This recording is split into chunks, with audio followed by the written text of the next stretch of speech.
హెమటాలజిస్ట్కు haemato ఆంకాలజిస్ట్కు మధ్య తేడాలేంటి? వీరు వేటికి వైద్యం చేస్తారు? హెమటాలజీ అంటే బ్లడ్కి సంబంధించిన జబ్బులకి ట్రీట్మెంట్ చేసే డాక్టర్ మీనింగ్ అంటే, ఈ హెమటో ఆంకాలజిస్ట్ అంటే బ్లడ్కి సంబంధించిన క్యాన్సర్స్.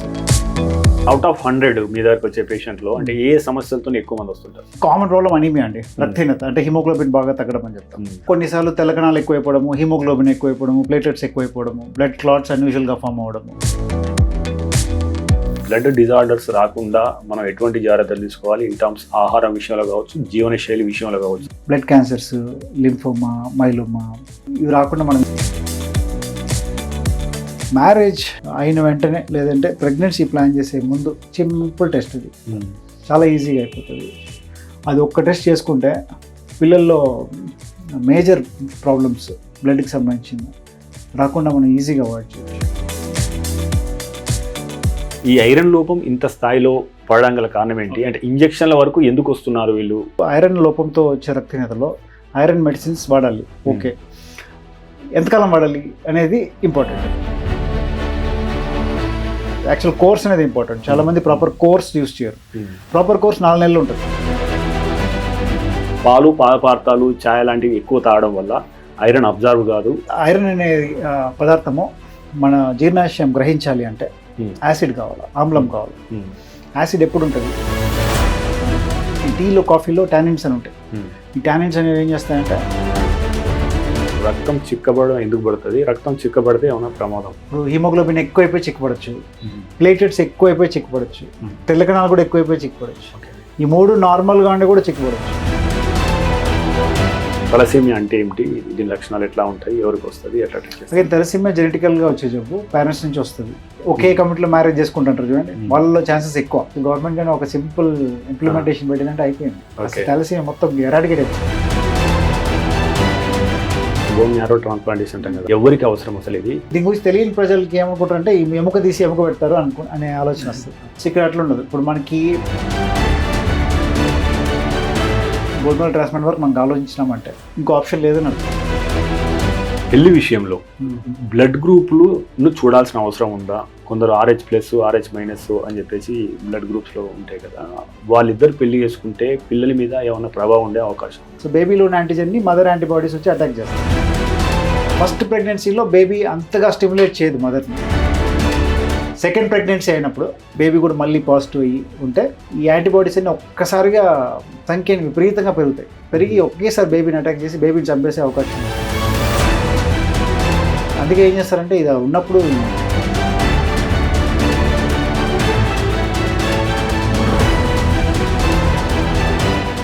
మీరు తీసుకునే అదే మందులు, అదే నాణ్యమైన మందులు, కానీ సగం ధరకే. అవును, మెడ్+ బ్రాండ్స్ పై 50 to 80% తగ్గింపు.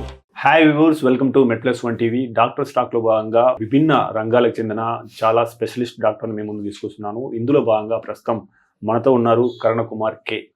తను హెమటాలజిస్టు, అదే రకంగా హెమటో ఆంకాలజిస్ట్ కూడా. చాలా తక్కువగా మంది ఉంటారు హెమటాలజిస్టులు. సో ఈ హెమటాలజీ రంగానికి సంబంధించి సామాన్య ప్రజానికి ఎలాంటి డౌట్స్ ఉన్నాయి, అదే రకంగా మన సబ్స్క్రైబర్ యొక్క సందేహాలను నివృత్తి చేసే ప్రయత్నం చేద్దాం ఈ ఇంటర్వ్యూ ద్వారా.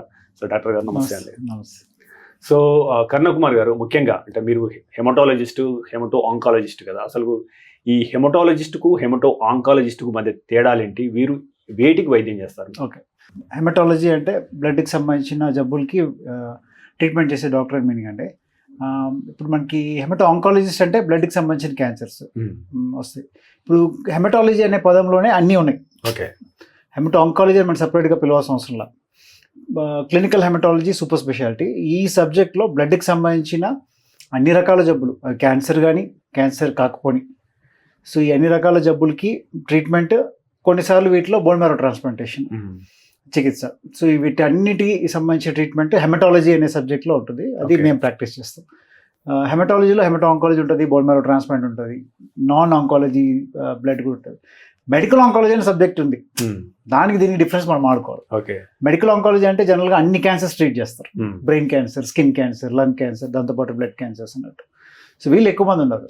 సో హెమటాలజీ అనే స్పెషలిస్టులు చాలా తక్కువ మంది ఉన్నారు. ఓకే, ఇప్పుడు మెడికల్ ఆంకాలజీ అన్ని క్యాన్సర్ ట్రీట్ చేస్తారా?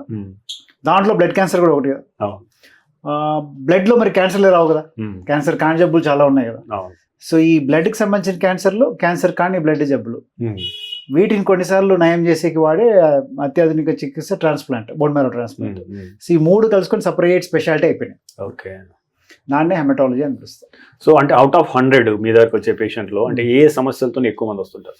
సో జనరల్గా కామన్ ప్రాబ్లం అనీమియా అండి, రక్తహీనత, అంటే హిమోగ్లోబిన్ బాగా తగ్గడం అని చెప్తాం. సో ఈ ప్రాబ్లంతో చాలా మంది బాధపడుతుంటారు. దీని తర్వాత ప్లేట్లెట్స్ తగ్గిపోయి బాగా వచ్చేవాళ్ళు. దీని తర్వాత అధికంగా రక్తస్రావం, బ్లీడింగ్ ఇష్యూస్ ఉండేవాళ్ళు. బ్లడ్ క్యాన్సర్స్ పేషెంట్స్, బ్లడ్ క్యాన్సర్లు కూడా చాలా రకాలు ఉంటాయి, లుకీమియా, లింఫోమా, మైలోమా అని. ఇవి కాకుండా కొన్నిసార్లు తెల్లకణాలు ఎక్కువైపోవడము, హిమోగ్లోబిన్ ఎక్కువైపోవడము, ప్లేట్లెట్స్ ఎక్కువైపోవడము, బ్లడ్ క్లాట్స్ అన్యూజువల్గా ఫామ్ అవ్వడము, ఇటువంటి జబ్బులు ఉంటాయి. కొన్ని జెనెటిక్ ప్రాబ్లమ్స్ ఉంటాయి, aplastic anaemia, thalassaemia, sickle cell anaemia, ఇటువంటి జబ్బులు. సో ఈ రకాల జబ్బులు ఉంటాయి. కామన్గా అయితే అనీమియా, కౌంట్స్ తగ్గడం, కొన్నిసార్లు కౌంట్స్ పెరగడం అనే ఈ ప్రాబ్లమ్స్తో ఎక్కువ మంది వస్తుంటారు. అంటే మనం ఎనిమియా విషయానికి వస్తే, అంటే ఇప్పుడు యాక్చువల్గా హిమోగ్లోబిన్ తగ్గడానికి గల కారణం ఏంటి? ఇది మహిళల్లో ఎక్కువ వస్తుంది అని అంటాం కదా, ఇది నిజమేనా? యాక్చువల్గా కరెక్ట్ అండి. సో అనీమియా అంటే రక్తహీనత, హిమోగ్లోబిన్ తగ్గడం. ఇప్పుడు బ్లడ్ తగ్గిందంటే మనం అన్ని కణాలు వేసుకొని మాడట్లేదు, హిమోగ్లోబిన్ సపరేట్గా మాట్లాడతాం. తెల్ల కణాలు తగ్గడానికి కారణాలు వేరే, దానికి వచ్చే ప్రాబ్లమ్స్ వేరే. ప్లేట్లెట్స్ తగ్గడానికి దానికి సంబంధించిన పరిస్థితులు వేరే. మనం మాడేది హిమోగ్లోబిన్ తగ్గినప్పుడు రక్తహీనత, అనీమియా అనిపిస్తుంది. ఇది సాధారణంగా చాలా మటుకు కేసెస్లో పోషకలోపంతో కూడిన రక్తహీనత ఉంటుంది. ఇది లేడీస్లో చాలా కామన్గా చూస్తాం. ఎందుకంటే వాళ్ళలో ఈ డైట్ పరంగా కానీ కొన్ని ఫుడ్ సరిగ్గా తీసుకోకపోవడము, ప్రతి నెల ఋతుస్రావం అవడము, కొన్నిసార్లు అది అధికంగా అవడము, ఇటువంటి సమస్యల వల్ల స్త్రీలలో ఎక్కువగా రక్తహీనతను గమనిస్తున్నాం. ఆల్మోస్ట్ 50% మంది స్త్రీలలో ఎంతో కొంత రక్తహీనత ఉంటుంది, లో హిమోగ్లోబిన్. ఇది పోషక లోపంతో వచ్చే, అంటే ఐరన్ డెఫిషియన్సీ అంటే ఇది కామన్గా చూసే రక్తహీనత అంటూ లేడీస్లో అయితే స్పెషల్గా. జనరల్గా మాట్లాడితే ఇంకా వేరే కారణాలు ఉంటాయి రక్తహీనతకి. ఇప్పుడు B12 డెఫిషియన్సీ కానీ, ఉత్పత్తి తగ్గడం వల్ల వచ్చే జబ్బులు కానీ, హిమోలైటిక్ అనీమియా, రక్తం పెరగడం వల్ల వచ్చే రక్తహీనత కానీ, ఇంకా జెనెటిక్ ప్రాబ్లమ్స్ వల్ల ఏప్లాస్టిక్ అనీమియా, బోన్ మ్యారో డిజార్డర్స్, ఇవన్నీ రకరకాలు ఉంటాయి. ఇవన్నీ జనరల్గా ఏజ్ రిలేటెడ్, కొన్ని ఏజెస్లో కొన్నిసార్లు పర్టికులర్గా చిన్నపిల్లలు వస్తాయి కొన్ని జబ్బులు, థాలసీమియా, ఇటువంటివి. మైలోడిస్ప్లాస్టిక్ సిండ్రోమ్ మనకు జబ్బు ఉంది, దీనిలో కూడా రక్తహీనత వస్తుంది. ఇది పెద్ద వాళ్ళలో మెయిన్గా వస్తుంది. ఏప్లాస్టిక్ అనీమియా జనరల్గా ఎవరిలోనే రావచ్చు. అన్నిటికంటే సాధారణమైంది పోషకలోపం. మిగతావి పోషక అంటే ఈ మధ్య చూస్తున్నాం సార్, అంటే ఇప్పుడు చాలా మంది ఐరన్ కు తక్కువ ఉండి ఇంజక్షన్ల వరకు వెళ్తున్నారు. ఇంజక్షన్లు ఎక్కువ డోసు కూడా వేసుకుంటున్నారు, 1 వీక్ ఒకసారి ఇట్లా వేసుకునే వాళ్ళ సంఖ్య కూడా పెరుగుతుంది. అసలు యాక్చువల్గా ఈ ఐరన్ లోపం ఇంత స్థాయిలో పడడం గల కారణం ఏంటి? అంటే ఇంజక్షన్ల వరకు ఎందుకు వస్తున్నారు వీళ్ళు? సాధారణంగా అంతకుముందు మన టాబ్లెట్లు ఇచ్చేవారు, ఎక్కువ ఐరన్ డిఫిషియన్సీ వస్తుంది, ఈ టాబ్లెట్ వాడండి 3 నెలలు అని చెప్తే అయిపోయింది. ఇప్పుడు ఇంజక్షన్ల వరకు వస్తున్నారు, అయినా కానీ తగ్గట్లే, మళ్ళీ ఫ్రీక్వెంట్లీ ఇంజక్షన్ వాడాల్సి వస్తుంది. యాక్చువల్గా ఇది చాలా మంచి క్వశ్చన్ అండి. ఇప్పుడు నా దగ్గరకు వచ్చే పేషెంట్స్ చాలామంది 3 ఏళ్ళు, 4 ఏళ్ళు, 5 ఏళ్ళ నుంచి బ్లడ్ తక్కువ ఉంటుంది, మల్టిపుల్ టైమ్స్ ఐరన్ మెడిసిన్స్ తీసుకుంటారు, ఇంజక్షన్స్ తీసుకుంటారు, మళ్ళీ వస్తూ ఉంటుంది. అది ఏదో ఇంకా పెద్ద ప్రాబ్లం, బోన్ మ్యారో సమస్య, నా దగ్గరకు వస్తారు.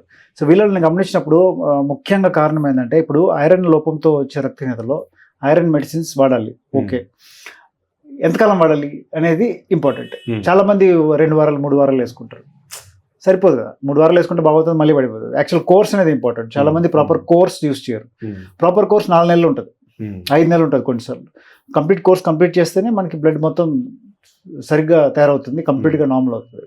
కొన్నిసార్లు మాత్రలు పడవు కొంతమందికి, కొద్దిగా వేసుకుంటారు, మళ్ళీ మాత్ర పడకపోవడం వల్ల, అంటే కాన్స్టిపేషన్, లేకపోతే కడుపులో తిప్పడము, బాడీ పెయిన్స్, రకరకాల సమస్యలు కొంతమందికి ఉంటాయి. అవి ఎక్కువ ఉండేసరికి ఆపేస్తే ఇంక పెరగదు. సో ఈ 2 కేటగిరీ పేషెంట్స్కి ఇంజెక్షన్స్ కొన్నిసార్లు ఇవ్వడం జరుగుతుంది. ఇంజెక్షన్స్ ఇచ్చినప్పుడు ఎంత డోస్ ఇవ్వాలి? ఇప్పుడు ఇంజెక్షన్స్లో సుక్రోజ్ ఇంజెక్షన్ ఉంది, ఫెరికార్బాక్సిమాల్టోసిన్ ఉంది. ఇప్పుడు చాలా మంది ఏం చేస్తారంటే సుక్రోజ్ ఇంజెక్షన్ 100 mg 200 mg 2-3 ఇంజెక్షన్లు తీసుకొని ఆపేస్తారు. అప్పుడు ఎక్కడ సరిపోతుంది? పేషెంట్ బాడీ వెయిట్ ఎంత ఐరన్ తక్కువ ఉంది, దానికి ఎంత రీప్లేస్ చేయాలా, ఇవంతా లెక్క ఉంటుంది. ఆ కంప్లీట్గా రీప్లేస్ చేస్తేనే వాళ్ళకి పరిపూర్ణంగా నయం అవుతుంది. ఇక్కడ చాలా మట్టుకు ఏంటంటే కొద్దిగా తీసుకోవడం వల్ల పూర్తిగా సరికాకపోవడం, మళ్ళీ వెనక్కి రావడం ఉంటుంది. ఇంకా కొన్ని కేసెస్లో ఏంటంటే ప్రాపర్ డోస్ తీసుకున్నా, ప్రాపర్ కోర్స్ తీసుకున్నా, బ్లీడింగ్ కంటిన్యూ అవుతూ ఉంటుంది. అంటే దానికి ఇప్పుడు ఐరన్ లోపం అనేది ప్రాబ్లం కదా, ఎందుకు వచ్చింది అనేది ఇంపార్టెంట్. ఎవరైనా ప్రాబ్లంతో వచ్చినప్పుడు రెండు ఇంపార్టెంట్ ఉంటుంది. వచ్చిన ప్రాబ్లమ్ని కంప్లీట్గా సరి చేయాలా, మళ్ళీ రాకుండా జాగ్రత్తలు తీసుకోవాలి, అప్పుడే కంప్లీట్ ట్రీట్మెంట్ అవుతుంది. ఇప్పుడు మనం ట్రీట్ చేసి కంప్లీట్గా కోర్స్ ఇచ్చి నయం చేసినాం అనుకోండి, మళ్ళీ రాకుండా ఉండాలంటే ఏం ఆలోచించాలా, ఎందుకు వచ్చింది, ఏ ప్రాబ్లం వల్ల ఇది ఆరిజినేట్ అయిందని రూట్ కాజ్ తెలుసుకోవాలి. అది తెలుసుకునే ప్రయత్నం చేయాలి ప్రతి పేషెంట్లో. అలా తెలుసుకున్నప్పుడు వీళ్ళలో ఏముంటుందంటే, సాధారణంగా ప్రతి నెల మెన్సెస్ బ్లీడింగ్ అవుతూ ఉంటుంది, ట్రీట్మెంట్ అయిన తర్వాత కూడా కంటిన్యూ అవుతుంటుంది. అప్పుడు అది కరెక్ట్ చేసుకోకపోతే మళ్ళీ హిమోగ్లోబిన్ మళ్ళీ పడిపోతుంది. ఓకే. కొన్నిసార్లు కొంతమంది జీర్ణాశయంలో సమస్యలు ఉంటాయి, అబ్జార్ప్షన్ సరిగా అవ్వదు, లేదంటే తెలియకుండా మోషన్లో బ్లడ్ పోతూ ఉంటుంది, తెలియకుండా అంటే ఒక్కొక్క చుక్క పోయినప్పుడు ఎవరికి కనపడుతుంది. సో ఆన్ గోయింగ్ లాసెస్ అంటే బాడీలో జరుగుతూ ఉంటే మనం ట్రీట్మెంట్ ఇచ్చినా కానీ రెస్పాన్స్ అవ్వదు అన్నట్టు. ఓకే. సో ఇంకా కొన్ని కేసెస్లో డిఫరెంట్ రీజన్స్. సో రెండు, ఒకటి కరెక్ట్ పరిపూర్ణంగా ట్రీట్ చేయాలి, రెండోది మళ్ళీ రాకుండా ఓకే. ఏం చేయాలనేది జాగ్రత్తలు తీసుకుంటే ఈ పేషెంట్స్ అంతా తగ్గిపోతారు. ఓకే.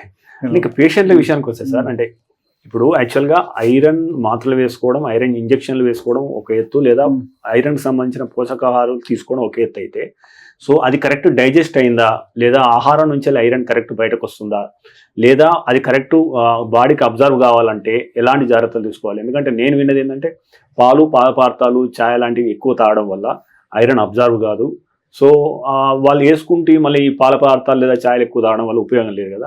ఒక డాక్టర్గా మీరు ఎలాంటి సూచనలు చేస్తారు? ఇప్పుడు ఐరన్ లోపంతో పేషెంట్ వచ్చినాడు, సో మనం ఏం ట్రీట్మెంట్లో భాగంగా ఏం సజెస్ట్ చేస్తామంటే తీవ్రత బట్టి, రక్తహీనత ఎంత సివియర్ దాన్ని బట్టి సజెషన్ చెప్తాం. హిమోగ్లోబిన్ 6-5 గ్రాములతో వచ్చినాడు అనుకోండి, కేవలం ఆహారంలో మార్పులు చేసుకోవడం వల్ల అంత మనం ఆశించిన ఫలితం రాదు.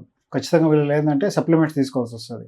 సరే, ఆ సప్లిమెంట్స్ తీసుకొని ఎట్లా తీసుకోవాలా, ప్రాపర్గా తీసుకోవాలా, డైట్లో కలిపి మాడిఫికేషన్ ఏం చేసుకోవాలి మాట్లాడినప్పుడు ఐరన్ మెడిసిన్స్ ఎప్పుడు కూడా ట్యాబ్లెట్స్ ఫాస్టింగ్లో తీసుకుంటేనే బెటర్. ఎందుకు? ఐరన్ అనే పదార్థము మన జీర్ణాశయం గ్రహించాలి అంటే యాసిడ్ కావాలా, ఆమ్లం కావాలా. యాసిడ్ ఎప్పుడు ఉంటుంది? ఫాస్టింగ్లో ఉంటుంది. మీరు ఫుడ్ తినేసినాక ఆమ్లం ఎక్కువ ఉంటుంది, మొత్తం ఆల్కలైన్ అయిపోయి ఉంటుంది. సో ఫాస్టింగ్లో వేసుకున్నప్పుడు యాసిడ్ వల్ల, ఆమ్లం వల్ల ఏమవుతుందంటే మన జీర్ణాశయం ఈజీగా గ్రహిస్తుంది. ఇప్పుడు ఇదే ఐరన్ని గ్రహించకుండా చేసే పరిస్థితులు కొన్ని ఉంటాయి. ఇప్పుడు ఉదాహరణకి ఫుడ్తో తీసుకున్నావు, ఇప్పుడు అబ్జర్వ్ అవ్వాల్సిన ఐరన్ మనం తీసుకున్న ఐరన్ అంతా అబ్జర్వ్ అవ్వదు, కొంత శాతమే అబ్జర్వ్ అవుతుంది. సపోజ్ ఎగ్జాంపుల్, ఒక ట్యాబ్లెట్ తీసుకున్నాం, నేను ట్యాబ్లెట్ తీసుకుంటే దాంట్లో సాధారణంగా 30-40% అబ్జర్ప్షన్ మనం ఎక్స్పెక్ట్ చేయొచ్చు ఒక ట్యాబ్లెట్లో. అది తిన్నాక తీసుకున్నాను. ఆహార పదార్థాలు ఉండేవి ఏంటంటే దాంతో బైండ్ అయిపోయి అది అబ్జర్వ్ కాకుండా చేస్తాయి. ఎస్పెషల్లీ పర్టికులర్గా మనం అవాయిడ్ చేయాల్సింది టీ, కాఫీ. ఈ టీలో, కాఫీలో టానిన్స్ అని ఉంటాయి. ఈ టానిన్స్ అనేవి ఏం చేస్తాయంటే ఐరన్కి బైండ్ అయిపోతాయి, బైండ్ అయిపోయి జీర్ణాశయం గ్రహించుకొని ఆపేస్తాయి. సో బాగా ఎక్కువగా టీ తాగే వాళ్ళలో ఐరన్ డెఫిషియన్సీ వచ్చే ఛాన్సెస్ ఎక్కువ. ఎందుకంటే మెయిన్గా ఐరన్ అబ్జర్ప్షన్ బ్లాక్ అయిపోతుంది కాబట్టి. తర్వాత ఎక్కువ ఈ గ్యాస్ టాబ్లెట్లు వేసుకునే పేషెంట్స్ ఉంటారు, కంటిన్యూగా వేసుకుంటుంటారు కొంతమంది. అంటే ఇప్పుడు వీళ్ళకి అసిడిటీ ప్రాబ్లము, ఇండైజెషన్ ప్రాబ్లం ఉంటుంది కాబట్టి అసిడిటీ టాబ్లెట్స్ కంటిన్యూగా వాడతారు. కంటిన్యూగా వాడేటప్పుడు ఆ టాబ్లెట్ వల్ల ఏమైనా యాసిడ్ రాదు స్టమక్లో, వాళ్ళకు కూడా ఈ పోషక లోపాలు, ఐరన్ డెఫిషియన్సీ వచ్చే ఛాన్సెస్ ఉంటాయి. సో వీళ్ళు తీసుకోవాల్సిన జాగ్రత్తలు ఏంటంటే తినక ముందు వేసుకుంటే బెటర్ ఐరన్ సప్లిమెంట్స్. ఓకే. ఈ యాసిడిటీకి సంబంధించిన మందులు ఉంటే దాన్ని వీలైతే ఆపగలిగి తీసుకుంటే బెటర్ ఉంటుంది.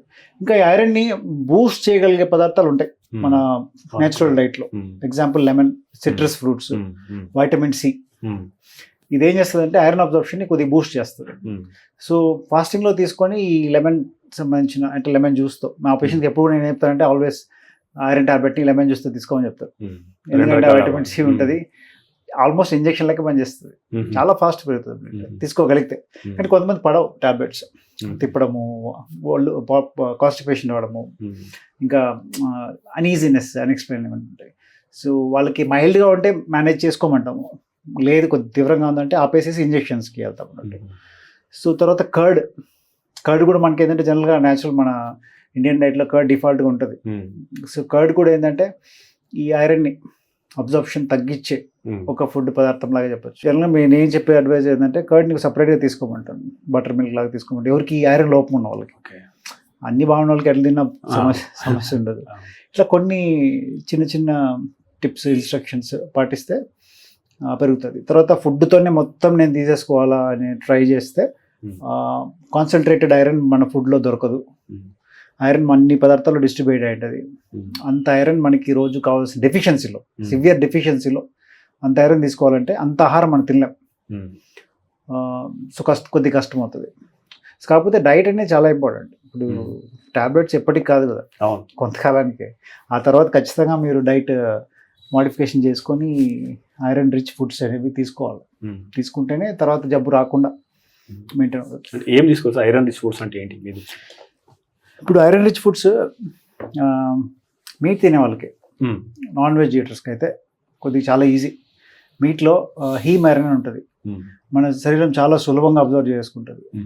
ఆల్మోస్ట్ తీసుకున్న మీట్లో నుంచి మ్యాక్సిమం ఐరన్ అబ్జర్వ్ అయిపోతుంది. సో వీళ్ళల్లో ఐరన్ డెఫిషియన్సీ రావడానికి ఛాన్సెస్ తక్కువ. హైయెస్ట్ ఐరన్ మీట్లో ఉంటుంది. ఇప్పుడు వెజ్ ఈటర్స్ తీసుకుంటే ఓన్లీ వెజిటేరియన్ ఫుడ్ తీసుకున్నాం కదా, మేము ఎక్కడ ఐరన్ ఎక్కడ దొరుకుతుందని చూస్తే జనరల్గా వెజిటేబుల్స్ ఆర్ ఈ ప్లాంట్స్లో ఉండే ఐరన్ అనేది నాన్ హీమ్ ఐరన్ ఉంటుంది. అంటే కొద్దిగా డైజెస్ట్ చేసుకోవడం కష్టం అన్నట్టు, అంత ఈజీగా అబ్జర్వ్ అవ్వదు. సో అబ్జర్వ్ అయ్యే పర్సంటేజ్ కూడా కొద్దిగా ఉంటుంది. కాబట్టి వెజిటేరియన్స్ అయితే ఇంకా ఎక్కువ ఫోకస్ చేయాల్సి వస్తుంది, అంటే ఈ ఐరన్ రిచ్ ఫుడ్స్ తీసుకోవడానికి. సో వీటిలో ముఖ్యంగా బాగా పుష్కలంగా ఉండే పదార్థాలు కొన్ని ఉంటాయి. ఈ గ్రీన్ లీఫీ వెజిటేబుల్స్ ఇవన్నీ రెగ్యులర్గా డైట్లో పెట్టుకుంటే చాలా మట్టుకు సరిపోతుంది. ఇంకా డ్రై ఫ్రూట్స్లో అంజీర్ ఉంటుంది, అంజీర్లో కూడా చాలా హై కాన్సన్ట్రేషన్ ఉంటుంది ఐరన్ అనేది. ఇంకా ప్రతి పదార్థంలో ఐరన్ ఉంటుంది. ఇంకా బీన్స్, తర్వాత సెరల్స్, మన పప్పు ధాన్యాలు, వీటన్నిటిలో కూడా ఐరన్, ప్రతి ఫుడ్లో ఐరన్ ఉంటుంది. కానీ ముఖ్యంగా గ్రీన్ లీఫీ వెజిటేబుల్స్, ఈ అంజీర్లో ఐరన్ బాగా ఉంటుంది. తర్వాత పేషెంట్ డైట్ ప్రిస్క్రైబ్ చేసినప్పుడు కూడా మనం ఏంటంటే కాంప్లెక్స్ డైట్ ఇస్తే ఎవరు ఫాలో కాగలరు. ఇది అది మల్టిపుల్ ఐటమ్స్ చెప్పినామంటే చేసుకోవడం చాలా కష్టం. అందుకే నేనేం చెప్తానంటే మా పేషెంట్స్కి రోజు ఖచ్చితంగా ఆకుకూరలు ఉన్నట్టు చూసుకోమంటాను, ఒక పూట రాగి ఉండేట్టు చూసుకోమంటాను. లంచ్లో ఈ ఆకుకూరలతో పాటు లెమన్ జ్యూస్ తీసుకోమంటారు. లెమన్ జ్యూస్ ఏం చేస్తుందంటే మళ్ళీ మన ఆహారంలో ఉన్న ఐరన్ని మనకు ఎక్కువ అబ్జర్వ్ అయ్యేట్టు చేస్తుంది అన్నట్టు. ఇంకా ఈ బెల్లంతో చేసిన చిక్కీలు ఉంటాయి, పల్లీలు ఉంటాయి. షుగర్ లేని పేషెంట్స్ అయితే వీటిపైన డిపెండ్ అవ్వచ్చు. సో ఇట్లా కొన్ని 2-3 మనం మాడిఫికేషన్స్ ఇచ్చేసినామంటే చాలా ఈజీ ఫాలో అవడానికి. కాకపోతే రెగ్యులర్గా ఫాలో అవ్వాలి. సరే, ఇంకోటి సార్, అంటే ఇప్పుడు మా దేశంలో ఆల్మోస్ట్ ఇప్పుడు హిమోఫీలియా తీసుకుంటే ఆల్మోస్ట్ 1,30,000 మంది ప్రపంచంలో 2వ స్థానంలో ఉన్నాం మనం. అసలు హిమోఫీలియా అంటే ఏంటి, ఎందుకు వస్తుంది, దీని గల కారణాలు ఏంటి, ట్రీట్మెంట్ ఎట్లా చేస్తారు? ఇప్పుడు బ్లడ్ డిజార్డర్స్లో రకరకాలు కదా. సో హిమోఫీలియా అనేది అధికంగా రక్తస్రావం అయ్యే ఒక రకమైన జబ్బు. నార్మల్గా మన బ్లడ్ ఎప్పుడు కూడా దెబ్బ తగిలినప్పుడు, ఇంజురీ అయినప్పుడు వెంటనే క్లాట్ అయిపోతుంది, అంటే వెంటనే రక్తస్రావం ఆగిపోతుంది. మన బాడీలో మెకానిజం ఆటోమేటిక్గా స్టార్ట్ అయిపోయి రక్తస్రావం ఎక్కువ అవ్వకుండా ఆపేస్తుంది. హిమోఫీలియాలో ఈ మెకానిజం ఫెయిల్ అవుతుంది. అంటే దెబ్బ తగిలిన వెంటనే క్లాటింగ్ మెకానిజం యాక్టివేట్ అయ్యి అక్కడ సీల్ అయిపోవాలి ఏదైతే దెబ్బ తగిలిన ఏరియా. ఈ హిమోఫీలియాలో ఆ క్లాటింగ్ ఫ్యాక్టర్స్ లోపం వల్ల అక్కడ సీల్ అవ్వదు. సీల్ అవ్వకపోయేసరికి బ్లీడింగ్ అవుతూనే ఉంటుంది. సో ఈ బ్లీడింగ్ ప్రాణాంతకంగా మారే అవకాశం కూడా ఉంటుంది. సో దీన్ని హిమోఫీలియా అంటాం. దీంట్లో ముఖ్యంగా 2 రకాలు ఉంటుంది, ఫ్యాక్టర్ 8, ఫ్యాక్టర్ 9 అనేది. ఇది ఒక రకమైన క్లాటింగ్ ఫ్యాక్టర్స్ అని చెప్పొచ్చు. సో అంటే మనం బ్లడ్ని క్లాట్ చేసేవాటి ప్లేట్లెట్స్, క్లాటింగ్ ఫ్యాక్టర్స్, ఈ 2. క్లాటింగ్ ఫ్యాక్టర్స్లో ఫ్యాక్టర్ 8, ఫ్యాక్టర్ 9 ముఖ్యం. వీటిలో వచ్చే లోపాలే హిమోఫీలియా. ఇది పుట్టుకతో వస్తాయి జనరల్గా. దీంట్లో మైల్డ్, మోడరేట్, సివియర్ అని కేటగిరీస్ ఉంటాయి. సివియర్లో అయితే ఊరికే బ్లీడింగ్ అవుతుంది, చిన్న దెబ్బ తగిలిన బ్లీడింగ్ అవుతుంది, ఊరికే జాయింట్స్లో బ్లీడింగ్ అవ్వడం, డిజేబిలిటీ వచ్చేస్తుంది, లైఫ్ లాంగ్ ఉంటుంది. దీనికి ఖచ్చితంగా ఫ్యాక్టర్ సపోర్ట్ అవసరం అవుతుంది అన్నట్టు. సో ఈ హిమోఫీలియా అనేది చాలా ఇబ్బంది పెట్టే జబ్బు. ఎందుకంటే పిల్లలకి వచ్చిందనుకోండి, ఆడలేరు, వాళ్ళని కంట్రోల్ చేయడం కష్టము, ఆడినప్పుడు పడినప్పుడు అంతా బ్లీడింగ్ అయిపోతుంది. మేనేజ్ చేయాలంటే ఫ్యాక్టరీ ఇవ్వాలా, ఆ ఫ్యాక్టరీ ఏంటంటే కాస్ట్ ఎక్కువ. గవర్నమెంట్ సెంటర్స్లో ఉంటాయి కానీ కొన్నిసార్లు దొరకవు, కొన్నిసార్లు స్టాక్సే ఉండవు. సో చాలా ఇబ్బందికరమైన జబ్బు. దీనికి గవర్నమెంట్ ప్రత్యేకమైన ఒక ఇంట్రెస్ట్ చూపించి వీళ్ళకి ఏమైనా హెల్ప్ చేస్తే బాగుంటుంది అనిపిస్తుంది ఈ ఫ్యాక్టర్స్ విషయంలో. ఓకే సార్, ఇంకొకటి సార్, ఇప్పుడు సాధారణంగా ఇప్పుడు మనం లుకేమియాకి వస్తే, ఇప్పుడు లుకేమియా అంటే ఏంటి, దీని ప్రారంభం ఎట్లా గుర్తించాల్సి వస్తే, దీని లక్షణాలు ఎట్లా ఉంటాయి? సో బ్లడ్ డిజార్డర్స్, మన దాకా ఎనిమియా గురించి మాట్లాడాను, హిమోగ్లోబిన్ తగ్గితే. ఇప్పుడు తెల్లకణాలు వచ్చే జబ్బులు రకరకాలు. వీటిల్లో ఒక తెల్లకణం, నార్మల్గా ప్రవర్తించే తెల్లకణం, అది క్యాన్సర్ కణంగా మారిపోవచ్చు. అంటే ఏంది, రోజుకి 4,000 కణాలు, 5,000 కణాలు మనం శరీరంలో పుట్టాలి అంటే తెల్లకణాల లోపల జన్యువుల్లో కొన్ని మ్యుటేషన్స్ వచ్చి, కొన్ని డిఎన్ఏ డ్యామేజ్ అయ్యి, ఆ స్పీడ్ రెగ్యులేషన్ డిస్టర్బ్ అయ్యి ఉన్నట్టుండి అత్యధికంగా 4,000 రావాల్సిన కణాలు లక్షల్లో ఉత్పత్తి అయిపోవడం అన్నట్టు తెల్లకణాలు. దాన్ని లుకీమియా అంటాం. లుకీమియాస్లో చాలా రకాలు, అక్యూట్ లుకీమియా, క్రానిక్ లుకీమియాస్ అంటాం. బేసికలీ వైట్ సెల్కి వచ్చే క్యాన్సర్ని లుకీమియా అని పిలుస్తాం. లక్షణాలు ఎట్లా ఉంటాయి, ఎట్లా లక్షణాలు? ఓకే, సో ఇందాక చెప్పినట్టు వైట్ సెల్ కదా, వైట్ సెల్ ఏం చేస్తుందని తెలిస్తే మన లక్షణాలు క్లారిటీ వచ్చేస్తుంది. వైట్ సెల్ అనేది మనకి immune system main back bone. అంటే ఒక బ్యాక్టీరియా, క్రిమి మనలోకి వస్తే దాంతో పోరాడేది వైట్ సెల్లే. బ్యాక్టీరియా అయినా, వైరస్ అయినా, ఫంగస్ అయినా పోరాడేది వైట్ సెల్ మాత్రమే. ఇప్పుడు ఈ వైట్ సెల్ క్యాన్సర్ సెల్గా మారిపోతే ప్రాబ్లం ఏంటంటే అది ఆ ఇమ్యూన్ ఫంక్షన్ని కోల్పోతుంది. అదే పెద్ద ప్రాబ్లం. అది కాకుండా ఉంటే లుకీమియా వల్ల ఎవరు ఇబ్బంది పడరేమో.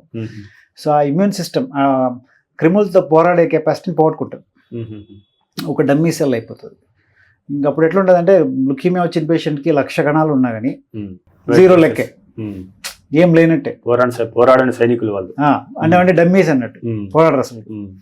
అప్పుడు ఇన్ఫెక్షన్కి చాలా ఈజీ మనిషిని అటాక్ చేసి మనిషికి హాని కలిగించడం. సో అందుకని ఏమొస్తాయంటే ఇన్ఫెక్షన్లో మెయిన్గా వైట్ సెల్స్ డిఫెక్ట్ అయిపోయి వచ్చే ముఖ్య లక్షణాల్లో జ్వరం, మనకి తగ్గకుండా జ్వరం వస్తుంది. ఇదే క్యాన్సర్ సెల్ బోన్ మ్యారోలో నిండిపోవడం వల్ల ఎక్కువగా లక్షల్లో ఉత్పత్తి అవ్వడం వల్ల నార్మల్ కణాలు తగ్గిపోతాయి, హీమోగ్లోబిన్ పడిపోయి రక్తహీనత వస్తుంది, ప్లేటెట్స్ తగ్గిపోయి థ్రాంబోసైటోపెనియా వస్తుంది. సో ఈ లక్షణాలు, ఇప్పుడు అనీమియా లక్షణాలు ఏం మనకు తెలుసు, నీరసంగా అయిపోవడము, బలహీనంగా అనిపించడము, ఆయాసం రావడము, పనులు చేసుకోలేకపోవడము, పాలిపోయినట్టు కనపడడం మనిషి, ఇవన్నీ ఉంటాయి సిమ్టమ్స్. ప్లేటెట్స్ బాగా తగ్గిపోవడం వల్ల బ్లీడింగ్ సిమ్టమ్స్, ఎర్ర మచ్చలు రావడం, తర్వాత బ్లీడింగ్ సిమ్టమ్ అధికంగా నోస్ బ్లీడింగ్ కానీ గమ్ బ్లీడింగ్ కానీ, ఇతర శరీర భాగాల నుంచి అధికంగా రక్తస్రావం అవ్వడం, వైట్ సెల్స్ ఇన్ఫెక్షన్స్, శరీరంలో పుండ్లు, లేకుంటే లంగ్ ఇన్ఫెక్షన్, లేకుంటే ఇంటెస్టైనల్ ఇన్ఫెక్షన్స్. ఇప్పుడు క్యాన్సర్ వచ్చినప్పుడు ఎంత తీవ్రంగా కణాలు తగ్గినాయని బట్టి లక్షణాలు ఉంటాయి. ఇప్పుడు కొంతమందికి హిమోగ్లోబిన్ అంత తగ్గి ఉండదు, వాళ్ళకి అనీమియా సిమ్టమ్స్ ఎక్కువ ఉండవు, ప్లేటెట్స్ బాగా తగ్గిపోయింటాయి, సో బ్లీడింగ్ సిమ్టమ్తో హాస్పిటల్కి వస్తారు. కొంతమంది రక్తహీనత విపరీతంగా ఉంటుంది, మిగతా కణాలు అంత తగ్గి ఉండవు, అర్థమైంది కదా. వాళ్ళు మెయిన్గా రక్తహీనత అనీమియా సిమ్టమ్స్తో ఎక్కువ వస్తారు. కొంతమంది ఇన్ఫెక్షన్స్తో వస్తారు హాస్పిటల్కి. సో ఒక్కొక్క పేషెంట్ ఆ తగ్గిన కణాల సంఖ్య బట్టి వాళ్ళ సిమ్టమ్స్ డిఫరెంట్గా ఉంటాయి. ఒక్క లక్షణం బట్టి ఇది క్యాన్సర్ అని చెప్పేయలేదు. ఓకే, కాంబినేషన్ సిమ్టమ్స్ వాళ్ళు. అన్నిటికంటే ఇంపార్టెంట్ బ్లడ్ టెస్ట్. జనరల్గా క్యాన్సర్స్ అన్ని, బ్లడ్ క్యాన్సర్ అన్ని ఎంత సిమ్టమ్స్ కనపడినా కానీ బ్లడ్ టెస్ట్లతోనే కన్ఫర్మ్ అవుతాయి. అట్లా ఎట్లా ట్రీట్మెంట్ ఏముంటుంది సార్ దీనికి, లుకేమియాకి? లుకేమియాస్ అన్నింటిలో కూడా ఈ వైట్ సెల్స్ ఏవైతే క్యాన్సరస్గా మారినాయో వాటిని ఎలిమినేట్ చేయాలి, అది పర్పస్. ఎలిమినేట్ చేసేసి బోన్ మ్యారోని నార్మల్గా పనిచేసేట్టు చేయాలి. సో దీంట్లో ఒక్కొక్క క్యాన్సర్లో ఒక్కొక్క రకమైన థెరపీస్ ఉంటాయి. ఇప్పుడు దీంట్లో బ్రాడ్గా చెప్పాలంటే chemotherapy, radiotherapy, targeted therapy, immunotherapy, రకరకాల థెరపీస్ ఉంటాయి. ఇక్కడ బ్లడ్ క్యాన్సర్ అంటే ఒకటి రకం కాదు, చాలా రకాలు ఉంటాయి. కొన్ని బ్లడ్ క్యాన్సర్స్ అయితే ఆల్మోస్ట్ బీపీ షుగర్ లెక్క అయిపోయినాయి ఇప్పుడు, అంటే హాని చేయవు అసలుకి, సింపుల్ ఒక ట్యాబ్లెట్తో బాగా చేసేయచ్చు. ఉదాహరణకి chronic myeloid leukaemia, acute leukaemias, ALL చాలా అగ్రెసివ్ క్యాన్సర్స్, వాటికి మల్టిపుల్ డ్రగ్స్ కీమోథెరపీ వాడే కంట్రోల్ చేయగలుగుతాం. అది కూడా 60-70% మంది కేసెస్లోనే. కొన్ని కేసెస్కి ఏంటంటే టార్గెటెడ్ థెరపీ వాడాల్సి వస్తుంది అడిషనల్గా, అట్లా ఇమ్యునోథెరపీ వాడాల్సి వస్తుంది. కొన్ని కేసెస్లో ఏది పనిచేయవు, అప్పుడు ట్రాన్స్ప్లాంట్ వరకు వెళ్ళాల్సి వస్తుంది, బోన్ మ్యారో ట్రాన్స్ప్లాంట్ వీటిలో. సో అట్లా బ్రాడ్గా కేటగిరీస్ ఉన్నాయి. ప్రతి క్యాన్సర్, ఇప్పుడు క్యాన్సర్ అంటానే ఇదేం చేయలేమేమో, ట్రీట్మెంట్ లేదేమో అని కాదు, కానీ ఏ రకం తెలుసుకోవాలి, ఆ రకం బట్టి ట్రీట్మెంట్ ఉంటుంది, అవుట్కమ్స్ ఉంటాయి, పేషెంట్ ఎంత బాగా అవుతాడు అనేది ఉంటుంది. మీరు తీసుకునే అదే మందులు, అదే నాణ్యమైన మందులు, కానీ సగం ధరకే.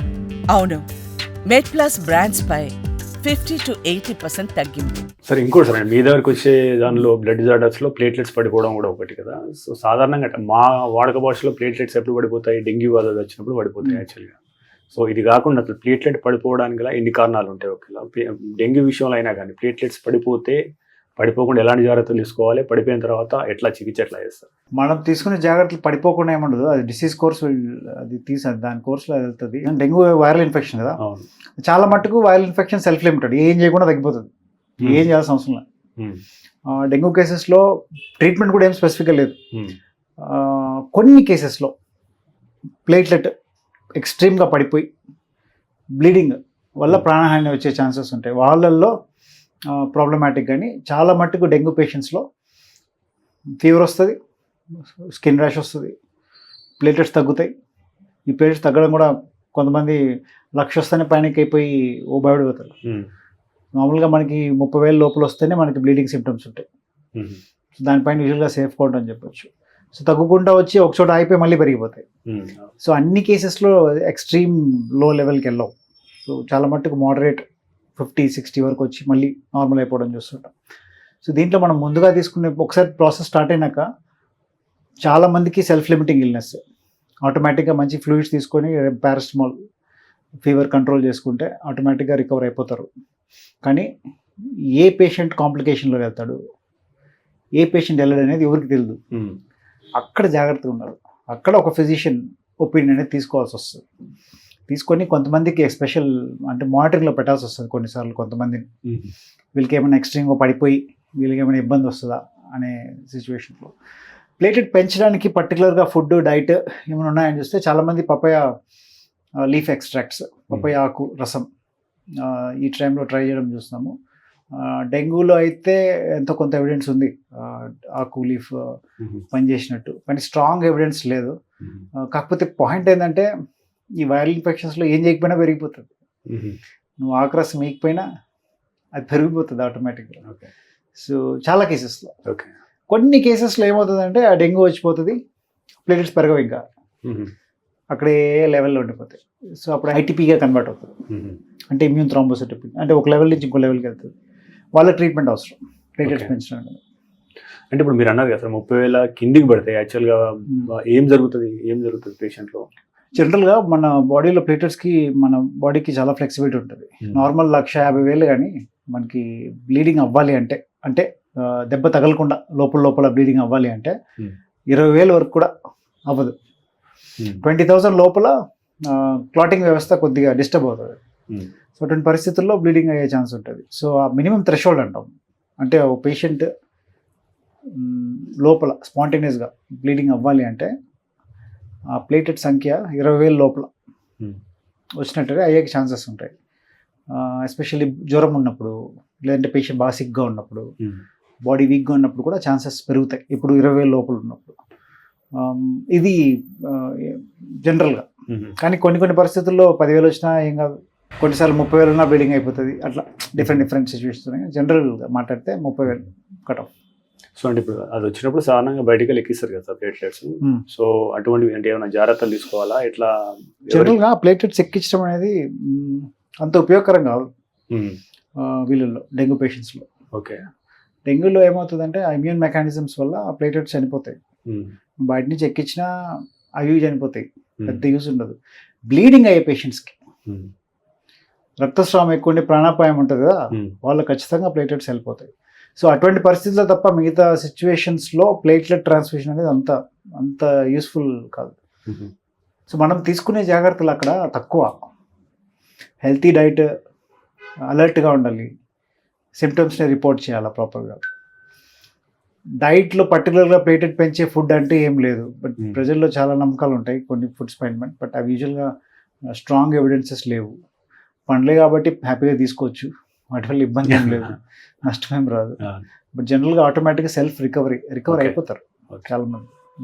సార్ ఇంకోటి సార్, ఇప్పుడు ఈ అంటే జనరల్ క్వశ్చన్ ఇది మా సబ్స్క్రైబర్ నుంచి వచ్చింది ఏంటంటే, ఇప్పుడు పెళ్లి విషయంలో బ్లడ్ గ్రూపులను చూడాల్సిన అవసరం ఉందా? కొందరు RH+, RH- అని చెప్పేసి బ్లడ్ గ్రూప్స్లో ఉంటాయి కదా, వాళ్ళిద్దరు పెళ్లి చేసుకుంటే పిల్లల మీద ఏమైనా ప్రభావం ఉండే అవకాశం ఉందా?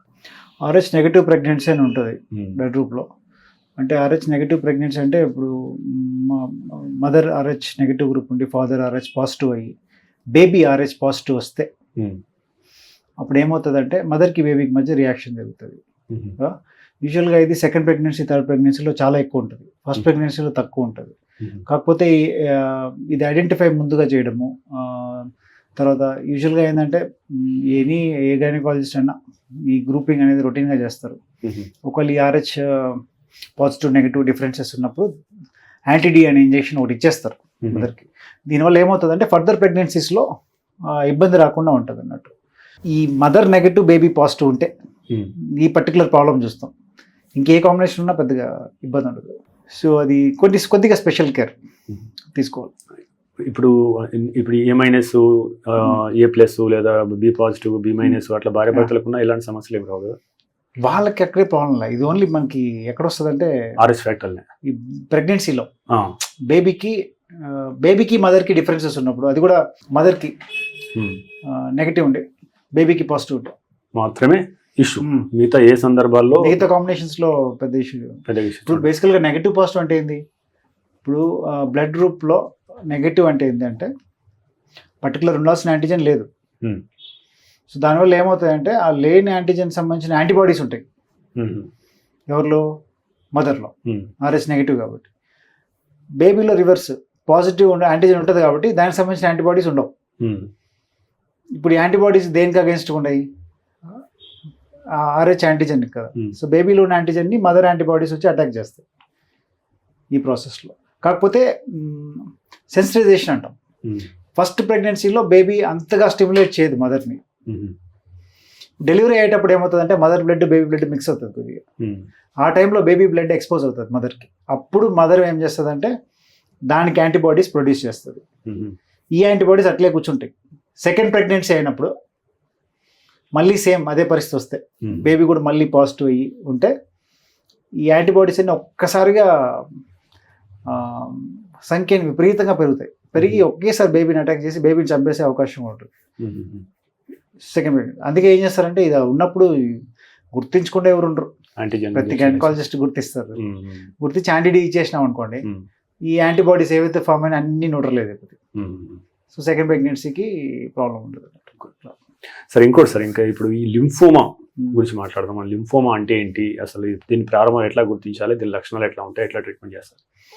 సో ఇందాక బ్లడ్ క్యాన్సర్స్లో రకాలు చెప్పాను. దీంట్లో లుకీమియాస్, లింఫోమాస్, మైలోమాస్ ఉంటాయి. వైట్ సెల్స్లో వచ్చే క్యాన్సర్సే ఇవన్నీ, లింఫోమా, లుకీమియా, మైలోమా. లింఫోమాలో పర్టికులర్గా లింఫోసైట్స్ అనే కణాల నుంచి ఈ లింఫోమా అని పుడుతుంది. ఈ లింఫోసైట్స్ ఎక్కడ ఉంటాయి, లింఫ్ రంధ్రంలో ఉంటాయి. ఈ లింఫ్ రంధ్రంలో ఉండే వైట్ సెల్స్ క్యాన్సర్గా మారి సంఖ్య ఎక్కువైపోయినప్పుడు లింఫోమా అంటాం.